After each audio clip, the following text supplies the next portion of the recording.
தமிழ் மக்களுக்கு வணக்கம். இன்றைக்கு நம்ம பேச போகிற விஷயம் என்னென்னா, கடந்த 2 நாட்களாக முக்கியமாக தமிழக எதிர்க்கட்சி தலைவர் திரு எடப்பாடி பழனிசாமி அவர்கள் லேப்டாப், அதாவது மாணவ மாணவியருக்கு வழங்கப்படுகின்ற லேப்டாப், இந்த திட்டம் செல்வி ஜெயலலிதா அவர்கள் 2011ஆம் ஆண்டு முதலமைச்சராக பொறுப்பேற்று கொண்ட பின்னர் இந்த திட்டம் அமலுக்கு வந்தது.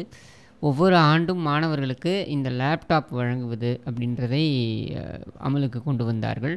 அதனால் பல மாணவ மாணவியர் பயன்பெற்றார்கள் அப்படின்றதை நம்மால் பார்க்க முடிகிறது. இந்த திட்டத்தை மற்ற எல்லா திட்டத்தையும் எப்படி திராவிட முன்னேற்றக் கழகம் கைவிட்டு வருகிறதோ, அதாவது அம்மா உணவகமாக இருக்கட்டும், அதை நாசம் செய்திருக்கிறார்கள். தாலிக்கு தங்கம் திட்டம், அதை கைவிட்டு விட்டார்கள்.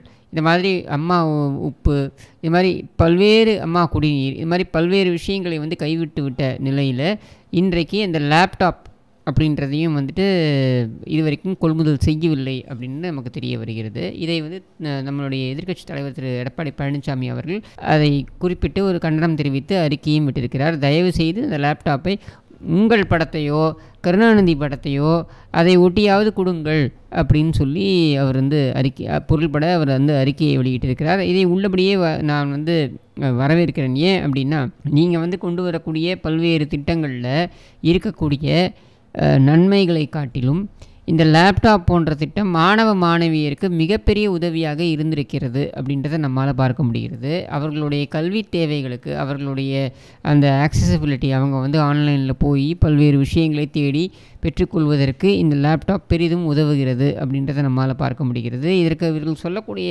காரணம் என்னவாக இருக்கிறதுனா, தமிழகத்துடைய நிதிநிலை அப்படின்றத சொல்கிறாங்க. இவங்க 3 ஆண்டுகளுக்கு முன்னர் பதவி ஏற்றுக்கொண்ட பொழுது நாங்கள் நிதிநிலையை 6 மாதத்தில் சரி செய்வோம் என்றெல்லாம் உத்தரவாதமெல்லாம் கொடுத்து இவங்க பதவி ஏற்றுக்கிட்டு இப்போ என்ன சொல்கிறாங்கன்னா, இந்த லேப்டாப் கொள்முதல் செய்வதற்கு கூட இவர்களிடம் போதிய நிதி ஆதாரம் இல்லை அப்படின்னு சொல்லிட்டு, இந்த அரசாங்கத்திற்கு சென்னையில் கார் ரேஸ் நடத்துவதற்கு 40 கோடி, 50 கோடி, 60 கோடி என்று ஒதுக்குவதற்கு நிதி இருக்கிறது.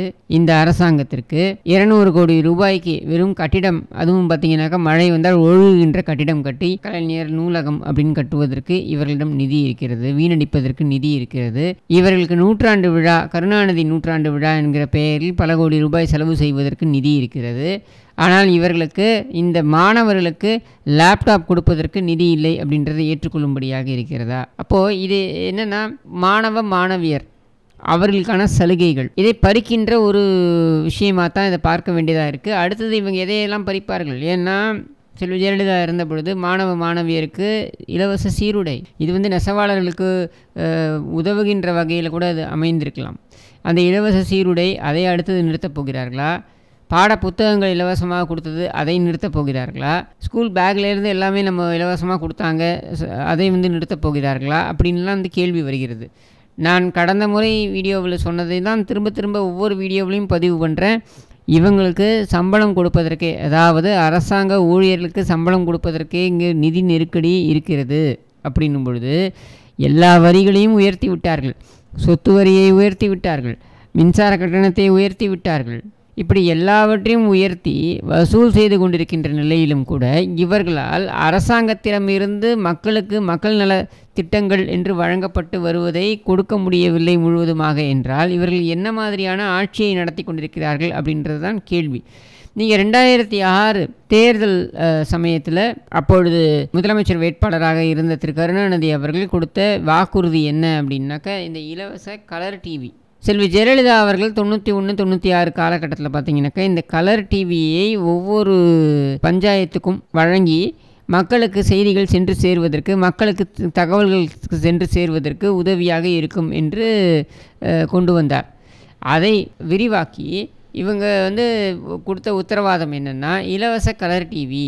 இந்த வாக்குறுதியை கொடுத்து இது தேர்தலுடைய கதாநாயகன் என்றும் கூட அன்றைக்கு தயாநிதி மாறன் போன்றவர்கள் சொன்னார்கள். 2006 இவங்க ஆட்சிக்கு வந்த உடனே அதை இம்மீடியட்டாக அமல்படுத்தி இந்த கலர் டிவிகள், கலைஞர் டிவி என்கிற பெயரில், அதாவது இவங்களுடைய குடும்பத்திற்கு நெருக்கமாக இருக்கக்கூடிய நிறுவனங்களை அவங்கள்ட்ட டெண்டர் வாங்கி இந்த கலர் டிவிகள் வழங்கப்படுகிறது. அதோடு நிறுத்தினார்களா என்றால் இல்லை.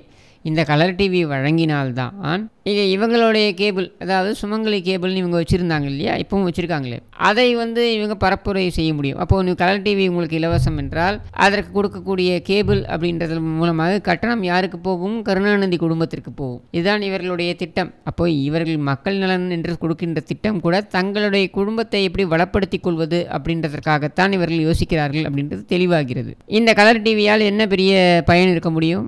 எனக்கு தெரிந்து சன் டிவியுடைய ஒரு திரைப்படம், இந்த திரைப்படத்துடைய வெற்றி விழாவோ ஏதோ ஒரு நிகழ்ச்சி, அந்த நிகழ்ச்சியில் நடிகர் தனுஷ் பேசுகிறார். அவர் என்ன சொல்கிறாருன்னா, அவர் ஒரு ஷூட்டிங் ஸ்பாட்டில் இருந்தாராம். அது பக்கத்தில் ஒரு வீடு. அந்த வீட்டில் காலையிலேருந்து மாலை ஷூட்டிங் முடிகிற வரைக்கும் பார்த்திங்கன்னா சன் டிவி விடாமல் ஓடிக்கொண்டு இருந்ததாம். அவர் அவங்கள்ட்ட போய் பேசினாராம். அவங்கள்ட்ட நாங்கள் தொடர்ந்து தான் பார்த்துக்கிட்டு இருப்போம் அப்படின்னு சொல்லிட்டு. இது யாருக்கு பயனளிக்கும்? கருணாநிதி குடும்பத்திற்கு பயனளிக்கும். கருணாநிதியோட இந்த நீண்ட நெடிய கொடிய ஒரு ஆக்டோபஸ் குடும்பம் இருக்கு இல்லையா, இந்த ஆக்டோபஸ் குடும்பத்திற்கு இது பயனளிக்கும். மற்றபடி மக்களுடைய பொது அறிவுக்கு எங்கேயாவது இது ஒரு மதிப்பை கூட்டப் போகிறதா, இல்லது எங்கேயாவது மக்களுக்கு இது பயனளிக்கப் போகிறதா என்றால் இல்லை. ஆனால் இவர்கள் என்ன சொல்வார்கள் என்றால், இல்லை டிவி வந்தால் மக்களுக்கு விழிப்புணர்வு ஏற்படும், மழை வருகிறது, வெள்ளம் வருகிறது, புயல் வருகிறது என்றெல்லாம் அறிவிப்புகள் வருவதற்கு இது உதவும். இந்த அறிவிப்புகளை கொண்டு சேர்ப்பதற்கு உதவும். எப்படியெல்லாம் சப்பை கட்டுக்கிறாங்க பாருங்கள். சரி, அதே அரசு கேபிள் வாயிலாக செல்வதற்கு உங்களால் முடியவில்லை. அரசு கேபிள் என்பதனை எப்பொழுது உருவாக்க வேண்டும் என்று முடிவெடுக்கிறீர்கள்? தயாநிதி மாறனுடனும் இந்த மாறன் குடும்பத்தோடு ஒரு அடிச்சுக்கிட்டீங்களே, நீங்கள் அடித்து அந்த தினகரன் அலுவலகத்தை கொளுத்தி அதில் 3 பத்திரிகையாளர்கள் இறந்து போனாங்களே, நீங்கள் ஒரு சர்வே வெளியிட்டு உங்கள் குடும்பத்தில் கொடுக்கல சண்டை. அதாவது இந்த குடும்பத்துக்குள்ளே என்ன சண்டைன்னா, சன் டிவியுடைய பங்கு, இந்த சன் டிவியோட பங்குகள் பொதுவில், அதாவது ஐபிஓ அப்படின்னு சொல்லக்கூடிய பப்ளிக் இஷ்யூன்னு வருவதற்கு முன்னாலேயே இந்த குடும்பத்திற்கு கொடுக்க வேண்டிய பணத்தை எல்லாம் மாறன் சகோதரர்கள் சாமர்த்தியமாக செட்டில் செய்து விட்டார்கள். அதற்கப்புறம் அந்த ஐபிஓ வந்தது அப்படின்னும் பொழுது அந்த ஐபிஓ வாயிலாக கருணாநிதி குடும்பத்திற்கு போக வேண்டிய பங்கான கிட்டத்தட்ட ஒரு 600 கோடி ரூபாய் மாறன் சகோதரர்களுக்கே வந்துவிட்டது அப்படின்ற அந்த ஆதங்கத்தை வெளிப்படுத்திய அழகிரியை ஓரம் கட்ட வேண்டும் என்பதற்காக அப்பொழுது இவர்கள் கொண்டு வந்த ஒரு சர்வே. அதில் பார்த்தீங்கன்னா தயாநிதி மாறனுக்கு ஏதோ நிறைய செல்வாக்கு இருப்பது போலவும், ஸ்டாலினுக்கு அடுத்தது தயாநிதி மாறனுக்கு தான் செல்வாக்கு இருப்பது போலவும் இவர்கள் காண்பித்ததனால் வெடித்தது அந்த குடும்பத்திற்குள் பிரச்சனை. அந்த பிரச்சனை தினகரன் அலுவலகம் அடித்து உடைக்கப்பட்டு நொறுக்கப்பட்டது அப்படின்றத நம்மால் பார்க்க முடிந்தது மதுரையில்.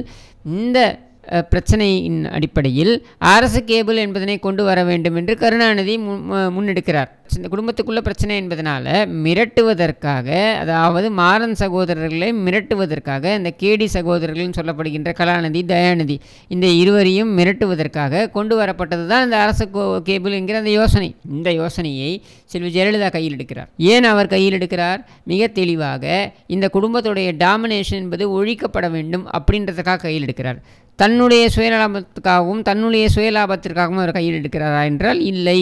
நீங்கள் அவருடைய அந்த அரசு கேபிள் வந்த காலகட்டத்திலாம் பார்த்தீங்கன்னாக்கா தந்தி டிவி உதயமாகி இருக்கும், புதிய தலைமுறை டிவி உதயமாகி இருக்கும், இவங்க நியூஸ் 7 உதயமாகி இருக்கும், நியூஸ் 18 உதயமாகி இருக்கும். இந்த சேனல்கள் எல்லாம் அவரை விமர்சிக்கக்கூடிய சேனல்களாகவும் திகழ்ந்தன என்ற பொழுதும் கூட அதில் அவர் அவருடைய சுயநலம் என்பதனை பார்க்கவில்லை. நினைத்திருந்தால் அவர் அவருடைய ஜெயா டிவி மட்டுமே கோலோச்ச வேண்டும் என்பதற்காக அவர் எந்த சேனலும் வரவிடாமல் செய்திருக்கலாம். ஆனால் அவர் அதை செய்யவில்லை. அப்போது இந்த அரசு கேபிள் வந்த பொழுது இந்த அரசு கேபிளை கொண்டு வரக்கூடாது என்று கருணாநிதி தயாநிதி மாறனை கூட்டிக் கொண்டு அப்பொழுதைய ஆளுநராக இருந்த சுர்ஜித் சிங் பர்னாலா அவரை சென்று சந்திக்கிறார்.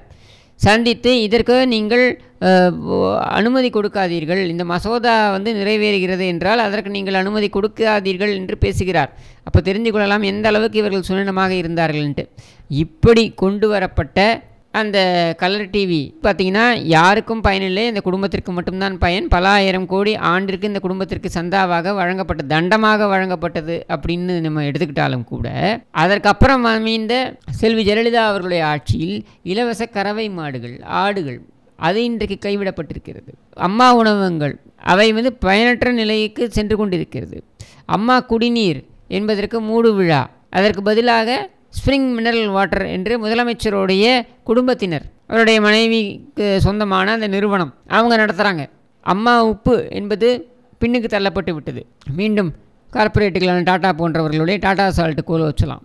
அப்போது இங்கே இந்த திட்டங்கள் மக்கள் நலனுக்காக கொண்டு வரப்பட்ட திட்டங்கள் என்பது கிடப்பில் போடப்பட்டு இன்றைக்கு தமிழகம் ஒரு நிர்வாக திறமையற்ற ஒரு அரசாங்கம் என்பதோடு மட்டுமல்லாமல் நம்முடைய வருங்கால சந்ததிகள் என்று பார்க்கக்கூடிய, அதாவது நம்முடைய எதிர்காலம் என்று பார்க்கக்கூடிய இந்த மாணவியர் செல்வங்கள், இவர்களுடைய எதிர்காலமும் கூட கேள்விக்குறியாகும் வகையில் அந்த அவர்களுக்கு வழங்கப்பட்ட திட்டங்கள் எல்லாம் கைவிடப்பட்டு விட்டன. அடுத்து என்ன, சைக்கிள் அதையும் நிறுத்துவாங்க, இலவச சைக்கிள் மாணவியர்களுக்கு வழங்கப்படுகிறது, அதையும் நிறுத்துவாங்க. இப்படி ஒன்றா நிறுத்திட்டு, ஆனால் வரியை மட்டும் ஒரு பக்கம் கூட்டிக் கொண்டே சென்று இவர்கள் என்ன நிர்வாகத்தை தான் நடத்துவார்கள் அப்படின்றது நம்ம யாருக்குமே தெரியாத, அது புரியாத ஒரு புதிராகத்தான் இருக்கிறது. கேட்டால் ஆகச்சிறந்த நிர்வாகத்தை நாங்கள் நடத்துகிறோம், மகளிருக்காக ஊக்கத்தொகையாக 1000 ரூபாய் நாங்கள் வழங்குகிறோம், ஆனால் அதில் பார்த்திங்கனாக்கா ஒரு 60 லட்சம் பெண்களுக்கு தகுதியே இல்லை என்று சொல்லிவிட்டோம். இவங்களுடைய அடுத்து வரக்கூடிய திட்டங்கள் அப்படின்னு ஒன்றுத்தையும் நீங்கள் எடுத்து பார்த்தீங்கன்னாக்கா ஒரு திட்டத்திலும் கூட இவர்கள் முழுமையாக அந்த மக்களை சென்று பயனளிக்கும் வண்ணம் இருப்பதாக தெரியவில்லை. இலவச பேருந்து அப்படின்னு சொல்கிறாங்க, யாருக்கு, இந்த மகளிருக்கு இலவச பேருந்து அப்படின்னு சொல்கிறாங்க. இந்த பேருந்துகள் உரிய நேரத்திற்கு வருவதில்லை அப்படின்ற ஒரு கம்ப்ளைண்ட்ன்றதை தள்ளி வைங்க, ஒரு பக்கம் வைங்க. இன்னொரு இடத்துல புறத்தில் பார்த்தீங்கன்னாக்கா நீங்கள் சென்று இவங்களுடைய அந்த பேருந்துகள் வைக்கக்கூடிய நிறுத்தப்படக்கூடிய கிடங்குகளில் போய் பாருங்கள். அங்கே பல பேருந்துகள் காயலாங்கடையில் போடுற மாதிரி இருக்குது, அந்த ஸ்டேஜில் தான் இருக்குது. பேருந்துகளை கயிறு கட்டி அந்த ஒரு ஜன்னலையும் கயிறு கட்டி கொண்டும், மழை வந்தால் உள்ளே மழை வராமல் இருப்பதற்கு மேலே தார்ப்பாய் போட்டும் இப்படியெல்லாம் பாதுகாக்கக்கூடிய ஒரு நிலைக்கு ஒரு மோசமான நிலைக்கு இன்றைக்கு போக்குவரத்து துறை சென்று கொண்டிருக்கிறது. அந்த போக்குவரத்து துறையில் இருக்கக்கூடிய ஊழியர்கள் சரியான கட்டணங்களை அவர்கள் வசூலிக்க முடிவதில்லை அப்படின்றதுனால அவர்களுக்கு கொடுக்கக்கூடிய சம்பளமும் பார்த்திங்கனாக்கா உரிய தேதியில் வழங்கப்படுவதில்லை அப்படின்ற புகார்களும் கொண்டிருக்கிறது. அவர்களுடைய வன்மத்தை எங்கே காண்பிக்கிறார்கள் என்றால் காவல்துறையினர் மீது காண்பிக்கிறார்கள். அப்புறம் காவல்துறையினருக்கும் இவர்களுக்கும் பிரச்சனை வருகிறது. அதுக்கப்புறம் கட்டுப்பிடி வைத்தியம்லாம் கொடுத்து இதை சரி செய்யலாம் அப்படின்னு அது ஒரு காமெடி நடைபெறுகிறது. அப்போ இங்கே மொத்தமாக 23வது முதலமைச்சராக பதவியேற்றுக் கொண்டுள்ள தமிழகத்தின் 23வது முதலமைச்சராக பதவியேற்றுக் கொண்டிருக்கின்ற ஸ்டாலின் 23ஆம் புலிகேசியாக மாறியிருக்கிறார் அப்படின்றது தெளிவாகிறது. இந்த அரசாங்கமும் அதுபோல தான் நடந்து கொண்டிருக்கிறது. இந்த கேலிக்கூத்தான அரசாங்கம், இந்த கேலிக்கூத்தான அரசு நிர்வாகம் அதற்கு முன்னர் இருந்த ஆட்சியில் கொண்டு வரப்பட்ட திட்டங்களை எல்லாம் கைவிட்டுவிட்டு யாருடைய நலனுக்காக இந்த அரசாங்கம் நடத்துகிறார்கள்? 30,000 கோடி ஒரு குடும்பம் அடித்து செல்வதற்கா? அமைச்சர் பெருமக்கள் எல்லாம் ஊழலில் திளைத்து அவர்கள் கொள்ளை அடித்து கொண்டு போவதற்கா? எதற்காக இந்த அரசாங்கம் நடைபெறுகிறது அப்படின்ற கேள்வியை மக்கள் எழுப்ப ஆரம்பித்து விட்டார்கள். இதற்கான விடையை வருகின்ற தேர்தலில், அதாவது 2026, அது ஒன்றும் பெரிய தள்ளியெல்லாம் இல்லை, இன்னும் ஒரு 1.5 வருஷம் வந்தால் தேர்தல் மோடுக்கு எல்லாரும் போயிட போகிறோம். இந்த 1.5 ஆண்டுகள் நாம் சகித்து கொண்டு அதற்கு பின்னர் இதற்கான விடையை நாம் அந்த போலிங் பூத்தில் தான் நம்ம அளிக்க வேண்டும் என்று கூறி விடைபெறுகிறேன். நன்றி, வணக்கம்.